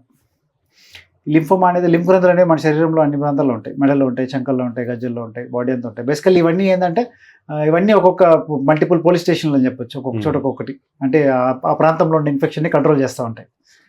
వాటిల్లో ఇందాక చెప్పిన జెనెటిక్ ప్రాబ్లమ్స్ వల్ల, జెనెటిక్ ప్రాబ్లమ్ అంటే మధ్యలో వచ్చే మ్యుటేషన్స్ వల్ల అవి క్యాన్సర్గా మారిపోతాయి. ఈ లింఫోమా హాడ్స్కిన్స్ లింఫోమా, నాన్ హాడ్స్కిన్ లింఫోమా 2 రకాలు ఉంటాయి అన్నట్టు. సో ఏజ్ గ్రూప్ జనరల్గా యంగ్ అడల్ట్స్లో కానీ, రేర్గా చిన్నపిల్లల్లో, కామన్గా పెద్దల్లో వచ్చే జబ్బు అని చెప్పొచ్చు. వీటికి లుకీమియాస్కి, మైలోమాకి కొద్ది తేడా ఉంటుంది. ఇవి ప్రజెంటేషన్ కానీ కొద్దిగా వాటి అంత అగ్రెసివ్ ఉండవు. ట్రీట్మెంట్ కూడా యూజువల్గా జనరల్గా వీళ్ళల్లో కొద్దిగా డిఫరెంట్ ఉంటుంది. సెషన్స్ కానీ తర్వాత నెంబర్ ఆఫ్ డ్రగ్స్ కానీ కొద్దిగా లిమిటెడ్గా ఉంటాయి ఈ లింఫోమా పేషెంట్స్లో. అట్లా డిఫరెన్సెస్ ఉంటాయి. ఇంకోటి సార్, సికిల్ సెల్ అంటున్నాం కదా, సికిల్ సెల్ అనేది వంశపారంపర్యంగా వస్తుందా?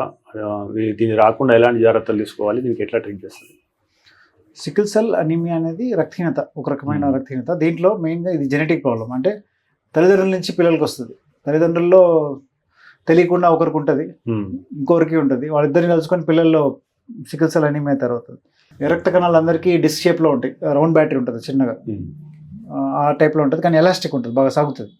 ఇప్పుడు హార్ట్ పంప్ చేసినప్పుడు ఆ రక్త కణాలన్నీ కూడా ఈజీగా సరఫరా అయిపోతాయి. ఇప్పుడు గుండె దగ్గర ఉన్న రక్తనాళాలు చాలా పెద్దగా ఉంటాయి. ఇప్పుడు వేళ్ళ చివరిలో ఉండేవి చాలా చిన్నగా ఉంటాయి, కనపడకుండా. సో అదే రక్త కణము, ఎర్ర రక్త కణము ఈజీగా వెళ్ళి చిన్న చిన్న ప్లేసెస్లో కూడా స్ట్రెచ్ అయిపోయి వెళ్ళిపోయి వచ్చేస్తుంది. ఇది నార్మల్ ఎర్ర కణం. సికిల్ సెల్ ఏమవుతుందంటే ఆ ఎర్ర రక్త కణం రూపం మారిపోతుంది కొడవలి షేప్లోకి. కొడవలి అంటే మనకు తెలుసు కదా, ఈ షేప్లో ఉంటుంది కొడవలి. ఆ షేప్ సికిల్ షేప్ అంటాం. ఆ షేప్లోకి మారిపోయేసరికి ఈ కణాలన్నీ అడ్డుపడతాయి రక్తనాళాలకి, అంతే కదా, ఫ్లో అవ్వదు సరిగ్గా. వీళ్ళలో అదే ప్రాబ్లం, ఊరికి అడ్డుపడడం వల్ల విపరీతంగా నొప్పులు, బ్రెయిన్ స్ట్రోక్, హార్ట్ స్ట్రోక్, ఇటువంటి ప్రాబ్లమ్స్ రావడము చిన్నప్పటి నుంచి. అందరికీ ఒకేలాగా ఉండదు, కొంతమందికి మైల్డ్గా ఉంటుంది, కొంతమంది సివియర్గా ఉంటుంది. ఇది బాగా ఇబ్బంది పెట్టే జబ్బు. దీనిలో క్యూర్ చేయాలంటే స్టెమ్ సెల్ ట్రాన్స్ప్లాంట్ అంటాం. అందరికీ చేయము, సివియర్గా డిసీజ్ ఉండే వాళ్ళకి తప్పకుండా ట్రాన్స్ప్లాంట్ వరకు వెళ్ళాల్సి వస్తుంది. కంట్రోల్ చేసే కొన్ని మెడిసిన్స్ ఉన్నాయి, వాడుకుంటే మనకి ఈ కాంప్లికేషన్స్ రాకుండా కొద్దిగా కంట్రోల్ చేయొచ్చు.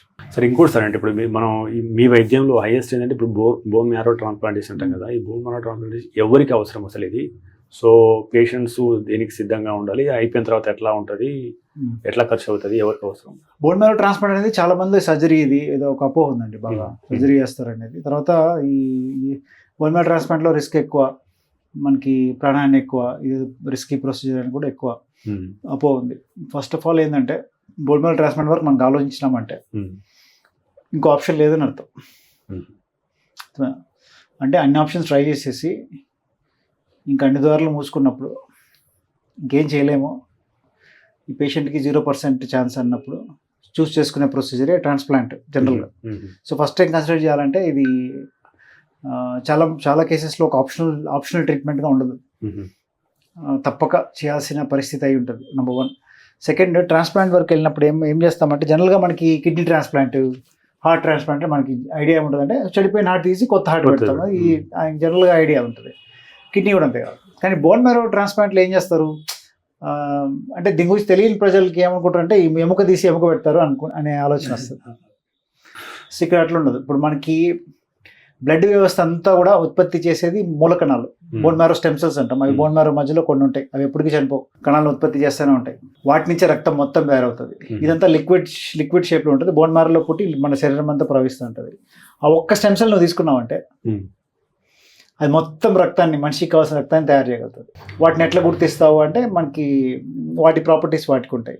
సో మనం ఏం చేస్తామంటే జనరల్గా ఇప్పుడు దాత నుంచి స్టెమ్ సెల్స్ని ప్లేట్లెట్స్ కలెక్ట్ చేసినట్టు కలెక్ట్ చేస్తాం. కొద్ది ప్రొసీజర్ అంటే వాళ్ళకి కొన్ని స్పెషల్ ఇంజెక్షన్స్ ఇచ్చి బోన్ మ్యారోలో ఉన్న స్టెమ్ సెల్స్ బ్లడ్లోకి వస్తే మనం దాన్ని బ్లడ్ లెక్క అంటే ప్లేట్లెట్ లెక్క కలెక్ట్ చేస్తాం బ్యాగ్లోకి. ఓకే. ఈ బ్యాగ్లో కలెక్ట్ చేసుకున్న స్టెమ్ సెల్స్, ఈ స్టెమ్ సెల్స్ రక్తం మొత్తం ఉత్పత్తి చేయగలుగుతాయి. ఇప్పుడు మన దగ్గర పేషెంట్ ఉన్నాడు, పేషెంట్కి జబ్బు ఉంది, బ్లడ్ క్యాన్సర్ ఉంది, అది నయం అవ్వట్లే, కష్టపడి మల్టిపుల్ డ్రగ్స్ ఇచ్చి కంట్రోల్లోకి తీసుకెళ్ళినాం, కానీ కొన్ని రోజులు వెయిట్ చేస్తే జబ్బు వెనక్కి వచ్చేస్తుంది. ఈ లోపే నేను ట్రాన్స్ప్లాంట్ చేసేసుకోవాలా. పేషెంట్ రెడీగా ఉన్నాడు, డోనర్కి ఏం చేసిన అంటే స్టెమ్ సెల్స్ తీసి పెట్టుకున్నా. పేషెంట్కి ఏం చేసినంటే కీమోథెరపీ ఇచ్చి రెడీగా పెట్టుకున్నాను నేను. ఆ బోన్ మ్యారో పేషెంట్ బోన్ మ్యారోని కొద్దిగా మెడిసిన్స్తో క్లీన్ చేసి నీట్గా ప్రిపేర్ చేసి పెట్టుకున్నాను. తర్వాత ఈ స్టెమ్ సెల్స్ ఎక్కిస్తాం. ఈ స్టెమ్ సెల్స్ ఎక్కించిన తర్వాత ఈ స్టెమ్ సెల్స్ పేషెంట్లోకి వెళ్ళి వాటి ఇల్లు ఎక్కడో తెలుసు, అవి వాటికి పోయి నేరుగా పోయి బోన్ మ్యారోలో కూర్చొని కొత్త రక్తాన్ని ప్రొడ్యూస్ చేస్తాం. యూజువల్గా 2 వారాలు టైం తీసుకుంటే 2 వారాలకంతా కొత్త రక్తం తయారైపోతుంది పేషెంట్లో. ఇప్పుడు పేషెంట్ బ్లడ్ క్యాన్సర్తో సఫర్ అయ్యిండే తర్వాత మనము ట్రీట్మెంట్ ఇచ్చి అవంతా క్లీన్ చేసేసినాం ఏం లేకుండా పేషెంట్ సెల్స్ని. ఇప్పుడు కొత్త స్టెమ్ సెల్స్ పోయినాయి. కొత్త స్టెమ్ సెల్స్ ఎవరి దాతకి జబ్బు లేదు. ఇప్పుడు పేషెంట్లో కొత్త బ్లడ్ తయారైపోయింది. ఆ బ్లడ్లో క్యాన్సర్ ఉండదు. పేషెంట్ మొత్తం బాడీ అంతా అయిందే, బ్లడ్ మాత్రం దాతది. అంటే 2 పర్సన్స్ కలిసి ఉంటారు ఇప్పుడు. ఓకే, అర్థమైనా? కాకపోతే వాళ్ళిద్దరి మధ్య కొన్ని గొడవలు, ఇబ్బందులు ఉంటాయి. అది మనం ఏం చేస్తామంటే మెడిసిన్స్తో వాళ్ళిద్దరు ఫ్రెండ్స్ అయిపోయి చేసి కొంతకాలానికి మెడిసిన్స్ ఆపేస్తాం. ఈ లోపల ఉండే ప్రాబ్లమ్స్ వేరే ఉంటాయి, కొన్ని పరిస్థితుల్లో సిచ్యువేషన్స్ వేరే ఉంటాయి. దీనిలో రిస్క్ ఉంటుంది, దీనిలో ప్రాబ్లమ్స్ ఉంటాయి. కాకపోతే మనకి ఆప్షన్ లేనప్పుడు చూస్ చేసుకునేది ఇది. సరైన పేషెంట్ సెలెక్షన్, సరైన పేషెంట్ కౌన్సిలింగ్, వాళ్ళ ఫైనాన్సెస్, వాళ్ళు కోఆపరేట్ చేసేట్టు వాళ్ళు కౌన్సిలింగ్ చేయడం, వాళ్ళు అర్థం చేసుకోవడం, ఇవన్నీ చేసినప్పుడు మనకి బెస్ట్ అవుట్కమ్సే ఉంటాయి. దీంట్లో కొన్ని పరిస్థితుల్లో కొన్ని reactions, risk, transplant failure, life risk ఇటువంటివి ఉంటాయి. బట్ అన్నీ తూకం వేస్తే ట్రాన్స్ప్లాంట్ వల్ల వచ్చే రిస్క్స్, ట్రాన్స్ప్లాంట్ చేయకపోతే వచ్చే వాళ్ళ రిస్క్స్, ఇవన్నీ తూకం వేసినాం అనుకోండి, చేయకపోతే వల్ల వచ్చే రిస్క్ ఎక్కువ ఉంటుంది. ఇప్పుడు ఉదాహరణకి ఇప్పుడు ట్రాన్స్ప్లాంట్లో పోయి మనం సపోజ్ పేషెంట్ కోల్పోయినా అనుకోండి, అప్పుడు వాళ్ళకి అవగాహన లేకపోతే నేనేం చేసుకున్నాను, ఏ డెసిషన్లో ట్రాన్స్ప్లాంట్ చేసుకున్నాను, ఎందుకు చేసుకోవాల్సి వచ్చింది, ఈ కాంప్లికేషన్ అనేది తెలియకపోతే ట్రాన్స్ప్లాంట్ ప్రొసీజర్ని బ్లేమ్ చేసే ఛాన్సెస్ ఎక్కువ. దానివల్లే నేను ఇదైపోయినాను. ఓకే, ఇప్పుడు నా ఛానల్లో కూడా 100 సార్లు ఈ ట్రాన్స్ప్లాంట్ పైన అవేర్నెస్ క్రియేట్ చేసినప్పుడు కొంతమంది అంటే నెగిటివ్ ఎక్స్పీరియన్స్ ఉన్నవాళ్ళు, ఇది చాలా హానికర ప్రొసీజర్, ఎవరు చేసుకోవద్దు అని కొంతమంది చెప్పడం చూసినాను అన్నట్టు. ఇప్పుడు ఆ మాట అనేది కొన్ని పరిస్థితుల్లో కొంతమందికి అవుతుంది. అదేంటంటే అది ఆ ప్రొసీజర్ డిఫాల్ట్లో కొన్నిసార్లు ఆ పేషెంట్ జబ్బు వల్ల, పేషెంట్ హెల్త్ స్టేటస్ వల్ల కొన్ని పరిస్థితుల్లో కలగచ్చు అన్నట్టు. కాకపోతే ఎందుకు వచ్చింది, ఎందుకు ఆ పరిస్థితి వచ్చింది అనేది చాలా ఇంపార్టెంట్ అన్నట్టు. సో ఈ అవగాహన పేషెంట్కి బాగున్నప్పుడు ఇటువంటివి రావు మనకి. అంటే ఇప్పుడు సక్సెస్ రేట్ ఏంది దీన్ని, అదే రకంగా మన హైదరాబాద్ లాంటి ప్రాంతంలో ఎంత ఖర్చు అవుతుంది బోన్ మ్యారో ట్రాన్స్ప్లాంటేషన్ రేంజ్? ఇప్పుడు సక్సెస్ రేట్ అనేది ఇప్పుడు బోన్ మ్యారో ట్రాన్స్ప్లాంట్ ఒకే జబ్బులో చేయము కదా.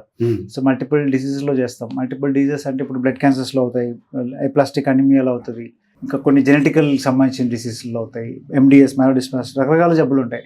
ఇప్పుడు జబ్బుల్లో మనం ట్రాన్స్ప్లాంట్ చేసేటప్పుడు ఏంటంటే డిసీజ్ కంట్రోల్లో ఉందా లేదా, పేషెంట్ ఫిట్గా ఉన్నాడు లేదా, పేషెంట్ జబ్బు స్టేటస్ ఎంతవరకు కంట్రోల్ అయింది దాన్ని బట్టి ఉంటుంది అన్నట్టు.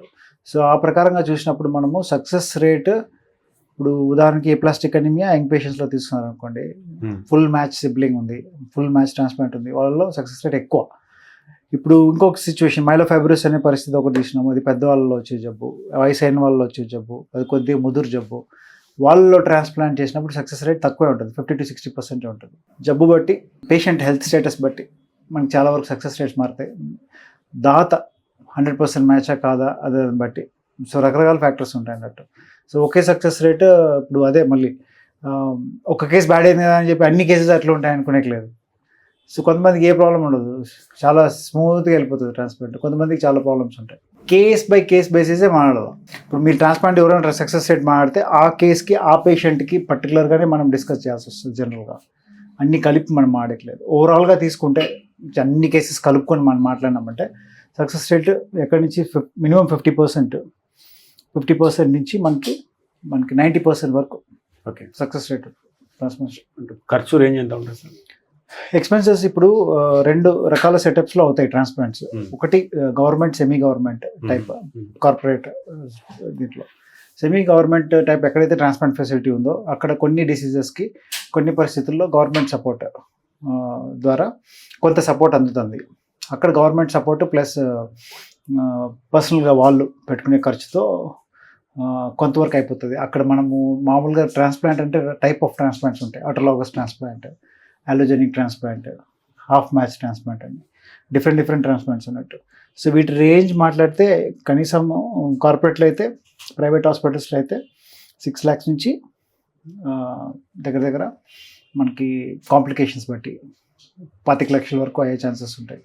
కొన్నిసార్లు ఏమవుతుందంటే ట్రాన్స్ప్లాంట్లో వచ్చే కాంప్లికేషన్స్, ఇన్ఫెక్షన్స్, యాంటీబయాటిక్స్, వాటి వల్ల ఇంకా ఐసీయూ సెటప్ వంటివి వెళ్తే ఇంకా ఖర్చు కూడా కొన్నిసార్లు ఎక్కువ అయ్యే ఛాన్స్ ఉంటుంది. గవర్నమెంట్ సపోర్ట్లో వెళ్ళినప్పుడు అక్కడ గవర్నమెంట్ ఎంత సపోర్ట్ ఇస్తుంది, రేంజ్ ఎంత ఉంటుంది సార్? వీళ్ళు ఎంత పెట్టుకుంటుంది బట్టి. జనరల్గా మనకి అలోజెనిక్ ట్రాన్స్ప్లాంట్స్లో గవర్నమెంట్ నుంచి మినిమం 10 lakhs సపోర్ట్ వస్తుంది. మిగతా ఖర్చు పేషెంట్స్ పెట్టుకోవాల్సి వస్తుంది. నాకు తెలిసి గవర్నమెంట్ సపోర్ట్ అన్ని కలుపుకొని దగ్గర అలోజెనిక్ ట్రాన్స్ప్లాంట్ అయితే, అలోజెనిక్ ఆటోలాగస్ ట్రాన్స్ప్లాంట్స్ అయితే గవర్నమెంట్ సెటప్లో మేబీ 3 lakhs నుంచి 15 lakhs వరకు అవుతా ఉండొచ్చు విత్ గవర్నమెంట్ సపోర్ట్తో. సార్ ఇంకోటి సార్, ఇప్పుడు కొంతమందికి మీలో రక్తం చిక్కబడ్డది అని చెప్పేసి బ్లడ్ థిన్నర్స్ వాడాలని చెప్పేసి కొంతమంది అంటుంటారు కదా సార్. రక్తం చిక్కబడడం ఎందుకు పడుతుంది? రక్తం చిక్కబడితే ఏమైనా ప్రమాదం? రక్తం చిక్కబడడం అంటే అక్కడ కాంటెక్స్ట్ రకరకాలుగా ఉంటుంది. ఇప్పుడు హీమోగ్లోబిన్ ఎక్కువైపోయి చిక్కబడచ్చు, ప్లేటెట్స్ ఎక్కువైపోయి చిక్కబడచ్చు, తెల్ల కణాలు కూడా ఎక్కువైపోయి చిక్కబడచ్చు. ఈ 3 నార్మల్గా ఉండి కూడా చిక్కబడచ్చు. ఈ డిఫరెంట్ సిచ్యువేషన్స్ ఉన్నట్టు. హీమోగ్లోబిన్ హై ఉంటే పాలిసైథీమియా అనే ఒక పరిస్థితి ఉండొచ్చు. ఇంకా ప్లేటెట్ సంబంధించింది, వైట్ సెల్స్ సంబంధించిన జబ్బులు వేరే ఉన్నాయి. కొంతమందికి జెనెటికల్గానే వాళ్ళకి బ్లడ్ థిక్గా ఉంటుంది, క్లాట్ అయ్యే తత్వం ఎక్కువ ఉంటుంది. చాలా రేర్, కామన్గా చూడవచ్చు. సో ఇక్కడ పర్టికులర్గా ఒక్కొక్క కేసు సపరేట్గా మనం కారణాలు ఏందని మాట్లాడుకోవాల్సి వస్తుంది. సో వీళ్ళల్లో ఏంటంటే జనరల్గా కారణం థిక్ కావడానికి కారణం ఏంటి? హై హీమోగ్లోబిన్ దాన్ని తగ్గించడం, ప్లేటెట్స్, వైట్ సెల్స్ దాన్ని తగ్గించడం, తర్వాత క్లాట్ అవ్వకుండా కొన్ని మెడిసిన్స్ వాడడం, ఇటువంటి జాగ్రత్తలు తీసుకుంటాం. జెనెటికల్గా వచ్చే ప్రాబ్లమ్స్ అయితే ముందు జాగ్రత్తలు, పర్టికులర్ ఏ పరిస్థితుల్లో అయితే క్లాట్ ఎక్కువ అయ్యే ఛాన్సెస్ ఉంటాయి వాటిని అవి ఉన్నప్పుడు కొన్ని జాగ్రత్తలు తీసుకోవడం అనేది ఇంపార్టెంట్. సార్ ఇంకోటి, మన ఈ కోవిషీల్డ్ తీసుకున్న తర్వాత రక్తం గద్ద కడుతుంది అని చెప్పేసి ప్రకటించడం జరిగింది కదా. అసలు ఈ ఎపిసోడ్లో అంటే యాజ్ ఏ హెమటాలజిస్ట్గా మీరేం సలహా చెప్తారు? అందులో రక్తం ఎందుకు గడ్డ కడుతుంది, సో ఈ పేషెంట్లో జాగ్రత్తలు తీసుకున్న అసలు ఇందులో ఎంత వాస్తవం ఉంది, దీని గురించి ఏం కామెంట్ చేస్తారు? బేసికల్గా కోవిషీల్డ్ తీసుకున్న తర్వాత చెప్పడం ఏంటంటే ఈ బ్లడ్ క్లాట్స్ అంటే థ్రాంబోసైటోపెనియా అంటే ప్లేటెట్స్ తగ్గి క్లాట్ అయ్యే పరిస్థితి, థ్రాంబోసైటోపెనిక్ థ్రాంబోటిక్ పర్ప్యూరా అనే పరిస్థితి వ్యాక్సిన్ ఇండ్యూస్డ్. ఇది చాలా కొంతమందిలో గమనించారు, చాలా అరుదుగా వచ్చే కాంప్లికేషన్. దగ్గర ఇన్సిడెంట్స్ అయితే నేను చూసినంత వరకు 2.5 లక్షల మందిలో ఒకరికి అని చెప్పి ఉన్నారు. ఇటువంటివి వచ్చినాయి. కాకపోతే ఫస్ట్ 3 నెలలను ఎక్కువ చూసినాము. జనరల్గా ఏంటంటే ఏ వ్యాక్సిన్ కన్నా కూడా ఇప్పుడు వ్యాక్సిన్ బేసికల్గా ఏం చేస్తుంది, ఇమ్యూన్ సిస్టమ్ని యాక్టివేట్ చేస్తుంది. ఎట్లా యాక్టివేట్ చేస్తుంది? వ్యాక్సిన్ అంటే ఏంది? ఒక చనిపోయిన వైరస్, చనిపోయిన బ్యాక్టీరియా వాటెవర్ లోపలికి ఇంట్రడ్యూస్ చేసి ఇమ్యూన్ సిస్టమ్ని ట్రైనింగ్ ఇస్తున్నాం. ఈ వ్యాక్సిన్ జబ్బును కలుగు చేయదు కానీ అటువంటి పరిస్థితిని క్రియేట్ చేస్తుంది బాడీలో. ఇమ్యూన్ సిస్టమ్ ఏం చేస్తుంది అంటే ఈ ఏదైతే యాంటీజెన్ మనం ఇంట్రడ్యూస్ చేసినామో దానికి అగేన్స్ట్గా యాంటీబాడీస్ తయారు చేస్తుంది. ఆ యాంటీబాడీస్ నీకు భవిష్యత్తులో దానికి సంబంధించిన వైరస్ నుంచి కాపాడడం జరుగుతుంది. అంటే ఇక్కడ ఏమవుతుంది, ఇమ్యూన్ సిస్టమ్ యాక్టివేట్ అవుతుంది. మనం ఫలానా దొంగ ఇట్లా వస్తాడు అని చెప్తే వీళ్ళు సిద్ధంగా ఉంటారు, అటువంటి అటాక్ చేస్తారు. సో యాక్టివేట్ చేస్తాం బేసికల్లీ. ఇమ్యూన్ సిస్టమ్ యాక్టివేట్ అయినప్పుడు అందరి బాడీలో ఒకేలాగా ప్రవర్తించు, అదే ప్రాబ్లం. సో అందరి బాడీలో ఒకేలా ప్రవర్తించమంటే నార్మల్గా ఎలా ప్రవర్తిస్తుంది, మనకు కావాల్సిన యాంటీబాడీస్ తయారు చేసుకొని రెడీగా కూర్చుంటుంది అటాక్ చేయడానికి భవిష్యత్తులో. కొన్నిసార్లు ఆ ట్రిగ్గర్లో యాక్టివేషన్ ప్రాసెస్లో కొంతమంది శరీరాల్లో డిఫరెంట్గా ప్రవర్తిస్తాయి. ఈ యాక్టివేషన్ ప్రాసెస్ కొద్దిగా డిజార్గనైజ్డ్గా అనుకోకుండా కొన్ని దుష్పరిణామాలు వస్తాయి. ఆ యాక్టివేషన్ ప్రాసెస్లో ఆ ఇమ్యూన్ సిస్టమ్ మీ బాడీని అటాక్ చేస్తుంది. బాడీ అటాక్ చేసి ఇమ్యూన్ సిస్టమ్ ఆ క్రిముల్ని అటాక్ చేయకుండా మన శరీరాన్ని అటాక్ చేయొచ్చు. ఈ ప్రాసెస్లో వచ్చే క్లాట్స్ అవి మనమైతే డిస్కస్ చేసినాం. ఇది యాక్చువల్లీ ఈ డిసీజ్ ఈ ప్రాసెస్ అనేది యాక్చువల్ కొత్తదేం కాదు. ఇమ్యూన్ డిసీజ్ అంటాం సార్. ఇప్పుడు ఈ యాక్టివేట్ అయ్యి మన శరీరాన్ని అటాక్ చేయడం అనేది అది కొత్త ఏం కాదు. కొన్ని ఇదే ప్రాసెస్ వ్యాక్సిన్ లేకుండా కొన్ని ఇన్ఫెక్షన్స్లో జరగచ్చు, మనిషి ఎక్స్ట్రీమ్ స్ట్రెస్లో ఉన్నప్పుడు జరగచ్చు, మనిషి ఏదైనా సివియర్ ఇన్ఫెక్షన్ నుంచి రికవర్ అయ్యేటప్పుడు జరగచ్చు. అర్థం ఏది ఇమ్యూన్ సిస్టమ్ మన శరీరం పైన అటాక్ చేయడం రికవర్ అయ్యేటప్పుడు. ఇక్కడ ఏమైందంటే వ్యాక్సిన్ తీసుకోవడం వల్ల వ్యాక్సిన్ వల్ల ఇమ్యూన్ సిస్టమ్ యాక్టివేట్ అయ్యి క్లాట్స్ వచ్చినాయి. ఓకే. సో ఇది ఈ పర్టికులర్ సెట్టింగ్లో మాడితే చాలా రేర్, అరుదుగా వచ్చే ప్రాబ్లం. ఫస్ట్ 3 నెలల్లో చూసిన ప్రాబ్లమే. లాంగ్ టర్మ్ ఇప్పటికీ దాని సైడ్ ఎఫెక్ట్స్ అంటే అరుదే. ఇప్పుడు రావడం అనేది సాధారణంగా మనం కామెంట్ చేయలేం. ఇప్పుడు వచ్చే ఛాన్సెస్ చాలా తక్కువ. బట్ ఏది కూడా మనకి స్ట్రాంగ్ స్టడీస్ లేవు క్లియర్గా. అంటే ఇప్పుడు నేను చాలా మంది డాక్టర్ని ఇంటర్వ్యూ చేసినప్పుడు ఏంటంటే ఓన్లీ ఆఫ్టర్ కోవిడ్ అందులో వాడిన చికిత్సా విధానాలతోని సాధారణంగా కొన్ని రకాల వ్యాధులు పెరిగినాయని. అంటే ఒకటి ఇప్పుడు కోవిడ్ మధ్యలో వచ్చింది, కోవిడ్ని తీసేసేయండి పక్కకి, వచ్చే జబ్బులు వస్తున్నాయి, వచ్చే ఆటోఇమ్యూన్ జబ్బులు వస్తున్నాయి, వచ్చే క్లాట్స్ వస్తున్నాయి, వచ్చే పరిస్థితులు అన్నీ వస్తున్నాయి కదా. అంతకు ముందు ఉన్నాయి, ఇప్పుడు ఉన్నాయి. కోవిడ్ టైంలో ఏమైందంటే వ్యాక్సిన్స్ అందరం తీసుకున్నాం. మేము తీసుకున్నాం, మీరు తీసుకున్నారు, అందరూ తీసుకున్నారు. కామన్ ఫ్యాక్టర్ అయిపోయింది. తర్వాత ఎగ్జాక్ట్గా దానికి లింక్ పెట్టడం కష్టం, ప్రూవ్ చేయాలంటే కష్టం అవుతుంది. మనకు తెలియదు ఎంత ఇబ్బంది క్రియేట్ చేసింది, ఎన్ని మార్కులు వచ్చినాయి అనేది. కానీ బట్ మనకి ఎవిడెన్స్ లేకుండా మనము చెప్పలేము, అదొకటే పాయింట్. వ్యాక్సిన్కి అయితే వాళ్ళు ఒప్పుకుంటున్నారు కదా క్లాట్స్ వస్తాయని, బట్ అది ఇన్సిడెంట్స్ చాలా చాలా తక్కువ ఉంది. ఆ టైంలో కొంతమంది లివ్ చేసినారు. బట్ అదర్ హెల్త్ ఇష్యూస్ కూడా అన్నిటికీ కోవిడ్ వల్ల వస్తున్నాయా అనేది తెలియదు. ఇప్పుడు నా పేషెంట్స్ కూడా ప్లేటెట్స్ తక్కువ వచ్చే పేషెంట్స్ చాలామంది ఉంటారు. వాళ్ళు దానివల్ల వచ్చిందా అన్న క్వశ్చన్ వేస్తారు. అసలు కోవిడే లేకపోయింటే కూడా ఈ డిసీజ్ ఉంది కదా. అంటే సార్ ఇప్పుడు హిప్ రిప్లేస్మెంట్లు ఉన్నాయి, కోవిడ్కి ముందు కోవిడ్ తర్వాత ఒక స్పష్టమైన మార్పు కనబడుతుంది, కేసులు ఎక్కువైనట్టు. సో కొంతమంది అనేది ఏంటంటే పర్టికులర్గా ఉన్నాయి, ఎందుకంటే స్టెరాయిడ్ అబ్యూస్ వల్ల బోన్స్ వీక్ అవుతాయి. సో మేబీ పర్టికులర్ కొన్ని కాంప్లికేషన్స్కి లింక్ ఉండొచ్చు, కానీ జనరల్గా మాట్లాడలేమని అంటాను. ఓకే. మనం ఏది మాట్లాడినా స్పెసిఫిక్గా, అప్పుడు సపోజ్ ఒక పేషెంట్ తీసుకున్నాం, హిప్ ప్రాబ్లం వచ్చింది. ఎందుకు వచ్చిందని హిప్ ప్రాబ్లం స్టెరాయిడ్కి లింక్ ఉంది. అప్పుడు ఆ పేషెంట్ స్టెరాయిడ్ నిజంగా వాడడానికి అనుకోవాలా. కోవిడ్ టైంలో మరి స్టెరాయిడ్ ఎక్కువ వాడినారు, ఈ పేషెంట్కి అబ్యూజ్ అయింది అంటే లింక్ వస్తుంది. ఎగ్జాంపుల్ ఇదే హిప్ పేషెంట్కి స్టెరాయిడ్ వాడలేదు అనుకోండి కోవిడ్ టైంలో, అప్పుడు లింక్ రాదు. ఇప్పుడు జనరలైజ్గా మాడకూడదు పాయింట్. అది కేస్ టు కేస్ లింక్ ఉందా అని చూసుకోవాలి. ఓకే. సరే, ఇంకొకటి మనం మిస్ అయిన దానిలో ఏంటంటే తలసేమియా గురించి మాట్లాడినాం. తలసేమియా అంటే ఏమిటి, దీని లక్షణాలు ఎట్లా ఉంటాయి, ఎవరికి వస్తుంది, ఎట్లా ట్రీట్ చేస్తారు? తలసేమియా జెనెటికల్గా వచ్చే జబ్బు, పేరెంట్స్ నుంచి వస్తుంది. పేరెంట్స్ క్యారియర్స్ అంటారు జనరల్గా. వాళ్ళ నుంచి ఇద్దరు పేరెంట్స్ తెలియకుండా క్యారియర్స్ కలిగి ఉంటారు. ఇవన్నీ క్లోజ్ కమ్యూనిటీస్లో వస్తాయి. ఒకే కమ్యూనిటీలో మ్యారేజ్ చేసుకుంటుంటారు చూడండి, వాళ్ళలో ఛాన్సెస్ ఎక్కువ. ఓకే. ఈ జెనెటిక్ ప్రాబ్లమ్స్ అన్ని క్లోజ్ కమ్యూనిటీస్లో ఎక్కువ అవుతా వెళ్తాయి. ఫాదర్కి ట్రైట్ ఉంటుంది, మదర్కి ట్రైట్ ఉంటుంది, అంటే ఇద్దరు క్యారియర్స్ అంటారు. థాలసీమియా క్యారియర్స్ వాళ్ళకు ఉంటుంది అని తెలియదు అసలుకి, దాని గురించి కూడా అవగాహన ఉండదు. మ్యారేజ్ చేసుకుంటారు, పిల్లలకి మేజర్ వస్తుంది. ఈ థాలసీమియాలో ఏమవుతుంది అంటే హిమోగ్లోబిన్ ఉత్పత్తి మొత్తం ఆగిపోతుంది. అంటే హిమోగ్లోబిన్ బ్లడ్ ఎక్కిస్తే తప్ప బతకని పరిస్థితి బేబీది. సో వీళ్ళకి ట్రాన్స్ఫ్యూషన్ చేసుకుంటూ పోవాల్సి వస్తుంది. దానివల్ల ప్రాబ్లమ్స్, ట్రాన్స్ఫ్యూషన్ రియాక్షన్స్ ఉంటాయి. వీళ్ళు కూడా స్టెమ్ సెల్ ట్రాన్స్ప్లాంటేషన్ చేస్తేనే క్యూర్ అవుతుంది. యాక్చువల్లీ ప్రతి ప్రెగ్నెన్సీలో ఈ టెస్ట్ చేయాలా. ప్రెగ్నెన్సీ ప్లాన్ చేసే ముందే ఈ టెస్ట్ చేసేసుకుంటే అసలు తలసేమియా పిల్లలు రారు. అది చాలా ఈజీ టెక్నిక్. యాక్చువల్ గవర్నమెంట్ గానే ఒక సింపుల్ ఇంప్లిమెంటేషన్ పెట్టిందంటే అయిపోయింది. తలసేమియా మొత్తం ఎరాడికేట్ అయిపోతుంది. ఇంకోటి సార్, మేము సాధారణంగా కొన్నిసార్లు బ్లడ్ డొనేషన్ క్యాంపులు పెట్టినప్పుడు మాకు వచ్చే కామన్ డౌట్స్ ఏంటంటే బ్లడ్ డొనేషన్ ఎవరు చేయాలా, ఎవరు చేయొద్దు అనే దాని మీద కొన్ని సందేహాలు ఉన్నాయన్నట్టు. కొంతమందికి క్రోనిక్ డిసీజెస్ ఉంటాయి, లైక్ సోరియాసిస్ ఉంటుంది, వాళ్ళు చేయొచ్చా, అట్లా కొన్ని డౌట్స్ ఉన్నాయి. యాక్చువల్గా బ్లడ్ డొనేషన్ అనేది ఎవరు చేయాలి ఎవరు చేయకూడదు అంటే ఏం చెప్తారు? దాని పెద్ద లిస్ట్ ఉంది, అది డిసీజెస్. ఆహా, బ్లడ్ బ్యాంక్ పోయినప్పుడు పెద్ద ఇది ఉంటుంది, అంతేనా? వాళ్ళు చెక్ చేసి చూసుకుంటారు. మనం హెమటాలజిస్ట్గా నా పేషెంట్స్ ఏంటంటే ప్లేటెట్స్ తగ్గిన వాళ్ళు, ఉమ్, హీమోగ్లోబిన్ ఎక్కువ ఉండేవాళ్ళు, ఉమ్, అర్థమైందా, అనీమియా ఉండేవాళ్ళు. అనీమియా ఉండే ఎట్లా అడగలేదు, క్వశ్చన్ రాదు. ఉమ్, బ్లడ్ డిజార్డర్స్ ఉండే వాళ్ళకి గురించి మాట్లాడితే ప్లేటెట్ పరంగా ముఖ్యంగా ప్లేటెట్ తక్కువ ఉండి డొనేట్ చేయొచ్చు అంటే జనరల్గా యాక్సెప్ట్ చేయరు. హీమోగ్లోబిన్ ఎక్కువ ఉన్నప్పుడు కూడా తీసుకోరు. ఉమ్, హీమోగ్లోబిన్ నాకు ఎక్కువ ఉంది అందరికి ఇవ్వచ్చు అనుకునే ఆలోచన వస్తుంది, కానీ మనకి ఒక లెవెల్ మించి హీమోగ్లోబిన్ ఉంటే తీసుకోరు బ్లడ్, అది డిసీజ్ కింద వస్తుంది. అప్పుడు దానికి ఎవాల్యుయేషన్ అవసరం, ఎందుకంటే హై హీమోగ్లోబిన్ అనేది ఎందుకు ఉంది అనేది చూసుకోవాల్సి వస్తుంది అన్నట్టు.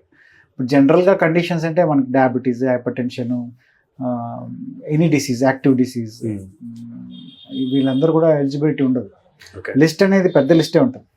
ఓకే సార్, ఇంకోటి సార్, అంటే ఇప్పుడు ఈ హెమటాలజీ రంగంలో కావచ్చు, రక్త క్యాన్సర్ చికిత్స చేయడం విధానాలు కావచ్చు, గత దశాబ్దంగా జరిగిన ప్రగతి ఏ రకంగా ఉంది, వచ్చే దశాబ్దంలో, వచ్చే 10 yearsలో in terms of technology, in terms of treatment విషయంలో ఎటువంటి అభివృద్ధి జరిగే అవకాశం ఉందని మీరు భావిస్తున్నారు? బ్లడ్ క్యాన్సర్స్లో ఒకప్పుడు ఏంటంటే బ్లడ్ క్యాన్సర్ పేషెంట్ కూడా బతికేవాడు కదా అసలు ఒకప్పుడు. తర్వాత ఏం చేశారంటే ఒక మెడిసిన్తో ట్రై చేసేవాళ్ళు, ఒక మెడిసిన్తో అసలు కొంతమంది బాగా మళ్ళీ వెనక్కి వచ్చేది.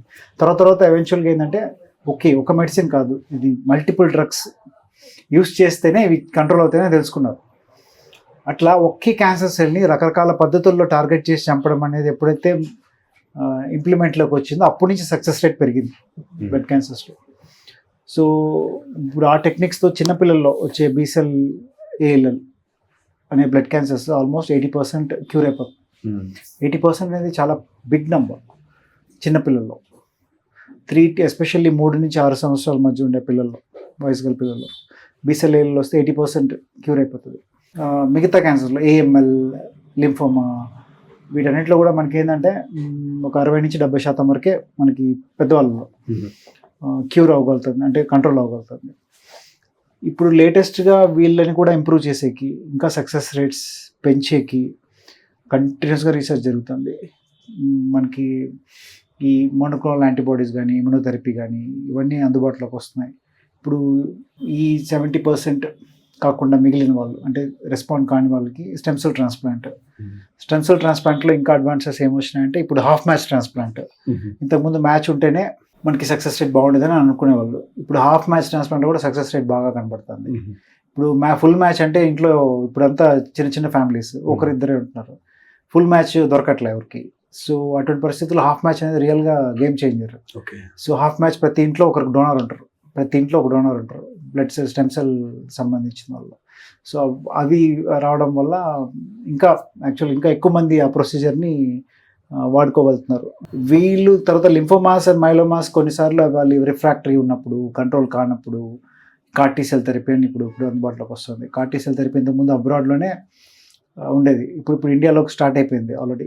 లింఫోమా ఎస్పెషల్లీ పరిస్థితుల్లో కొన్ని సెంటర్స్ చేస్తున్నాయి, కానీ భవిష్యత్తులో ఆల్మోస్ట్ చాలా సెంటర్స్కి అందుబాటు ఫెసిలిటీ మనకి రావడం జరుగుతుంది.